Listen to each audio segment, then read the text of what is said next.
మాగంటి గోపనాథ్ మృతి వెనుక మిస్టరీ ఉందని సిబిఐ విచారణ చేయాలని డిమాండ్ చేస్తున్నారు ఆయన బాధితులు. ఆయన ఉన్నప్పుడు 4 కోట్ల విలువైన స్థలాన్ని కబ్జా చేశారని ఆరోపించారు బాధితుడు కిషోర్ కుమార్. ఇదే అంశంపై తాను పోలీసులకు ఫిర్యాదు చేసినా పట్టించుకోలేదన్నారు. అన్నదమ్ముల సమస్య పరిష్కరించేందుకు 10 లక్షలు తీసుకున్నారని ఆరోపించారు మరో బాధితుడు గోపాలరావు. ఇక తెలంగాణలో ఉన్న టీడీపీ వాళ్లు తమకి ఓట్లు వేయాలని కేటీఆర్ కోరడం హాస్యాస్పదమన్నారు స్థానిక ఓటర్ వైవీరావు. బీఆర్ఎస్ అధికారంలో ఉన్నప్పుడు ఈ అంశాలపై కేటీఆర్ ఎప్పుడు నోరు మెదపలేదన్నారు బాధితులు. చేసే స్థలం కబ్జా చేసినందుకు నేను ప్రశ్నించినందుకు నన్ను కూడా అక్రమ కేసులు పెట్టి చాలా ఇబ్బందులు పెట్టాడు మాగంటి గోపీనాథ్. ఇవాళ అదే గోపీనాథ్ భార్యను నించోబెట్టి ఇవాళ సింపతితో ఓట్లు అడుగుదారు కేటీఆర్ వచ్చాడు. ఆ రోజు అధికారం ఉండగా నేను డీజీపీ మహేందర్ రెడ్డి గారిని, డీసీపీ అవినాష్ మహంతి గారిని ఎన్నోసార్లు వెళ్ళి మేము వేడుకున్నాం, దీని మీద న్యాయం చేయండి, దీని మీద దర్యాప్తు జరపండి.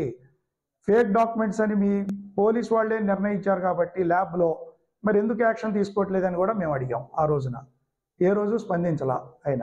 రెండోది, అమెరికన్ సిటిజన్ ట్విట్టర్ ద్వారా కేసీఆర్ గారికి ప్రభుత్వానికి వేడుకుంది, వీడియో ఆవిడ రికార్డ్ చేసి పంపింది.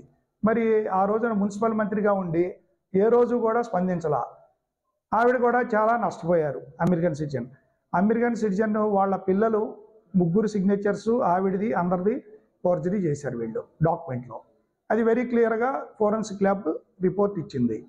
మాది అన్నదమ్ములు ఇష్యూ తాగాదామంటే మాగంటి గోపీనాథ్ గారు మా దగ్గర 10 లక్షలు తీసుకున్నారండి. తీసుకుని అనేక సార్లు మాకు ఏమి చేయలే. 10 సార్లు తిరిగాం.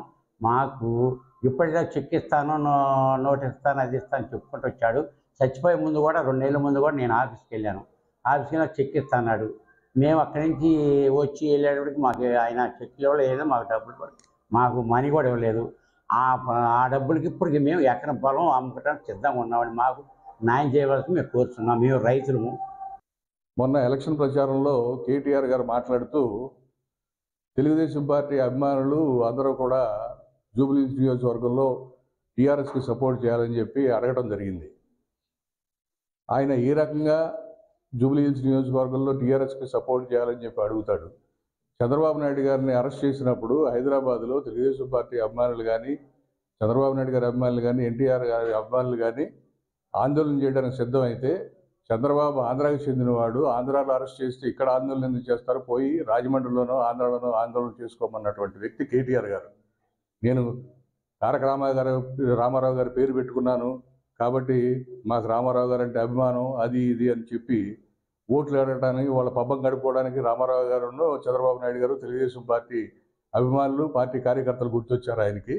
ఇంతకుముందు గుర్తు లేదా? తెలుగుదేశం ఎవరికైనా ఎక్కడైనా దేశంలో ఎక్కడైనా ఆందోళన నిర్వహించుకోవడానికి కానీ, ఏదైనా నిరసన వ్యక్తం చేయడానికి కానీ ప్రతి ఒక్క భారతీయ పౌరుడికి హక్కు ఉంది. అటువంటి హక్కును కూడా కాలరాయడానికి ప్రయత్నించినటువంటి కేటీఆర్ గారికి తెలుగుదేశం పార్టీ అభిమానులు కానీ, కార్యకర్తలు కానీ మీరు ఓటు వేయాలని అడగడం ఎంతో హాస్యాస్పదమైన విషయం. మొన్న ఎలక్షన్ ప్రచారంలో